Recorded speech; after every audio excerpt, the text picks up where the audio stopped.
Hello viewers, আসসালামু আলাইকুম। তো সকাল সকাল কার জন্য রান্না করছি চলুন দেখা যাক। তো প্রথমেই আমি ঘুম থেকে উঠে ঘরের লাইটটা জ্বালিয়ে নিয়েছি। নেওয়ার পর ঘরটা কি সুন্দরভাবে পরিষ্কার করছি, কারণ এটা আমার প্রতিদিনের রুটিন। ঘুম থেকে উঠে আগে ঘর পরিষ্কার করে ব্রাশ নিয়ে কলপার গিয়ে মুখ ধুয়ে নিজেকে ফ্রেশ করব, তারপরে গান সব কাজ।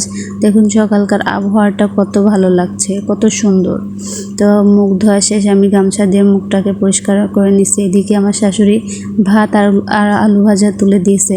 তো এদিকে আমি মাংসটা আগেই ভিজায় রাখছিলাম, মাংসটাও হয়ে গেছে। তো আমি রাত্রের বাসি থাল বাসনগুলো পরিষ্কার করে নিচ্ছি। এদিকে আমার ছেলেকে দেখতে আসছি। তো রাত্রে প্রচুর গরম পড়ছিল, তো তার কারণ আমি তাকে পায়ের তলে ফ্যান দিয়েছি। উপরে ফ্যান চলছে, তারপরেও আরেকটা ফ্যান দিয়েছি কারণ সে প্রচুর ঘেমে যায়।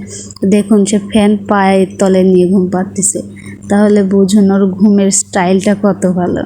তো আমার ছেলেকে রেখে আমি আবার চলে গেলাম। দেখলাম আমার শাশুড়ি ভাত রান্না করা শেষ, আলু ভাজিও করে ফেলছে।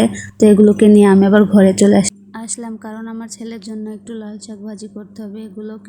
এই শাকগুলোকে আমি সুন্দরভাবে বেছে নিয়েছি। তা আমার ভাবির জন্য একটু জাউ রান্না করতে হবে, তো আমি প্রেশার কুকারে উঠাই দিয়েছি। এদিকে আমার লাল শাক ভাজি করাটাও শেষ হয়ে গেছে।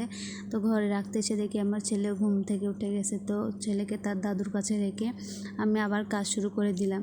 দেখুন এদিকে আমার শাশুড়ি মাংস রান্না করা শেষ হয়েছে, জাউর রান্নাটাও শেষ হয়েছে। তো এগুলোকে আমি ঘরে রেখে আমার ছেলের মুখটাকে সুন্দরভাবে পরিষ্কার করে দিয়ে গামছা দিয়ে মুছে দিচ্ছি, কারণ ছোট থেকে বাচ্চাদের যে শিক্ষাটা দিব সেই শিক্ষাটাই সেই মাথার রাখবে। তো তার মুখ মোছা শেষ, আমি একটু ক্রিম দিয়ে দিচ্ছি মুখে।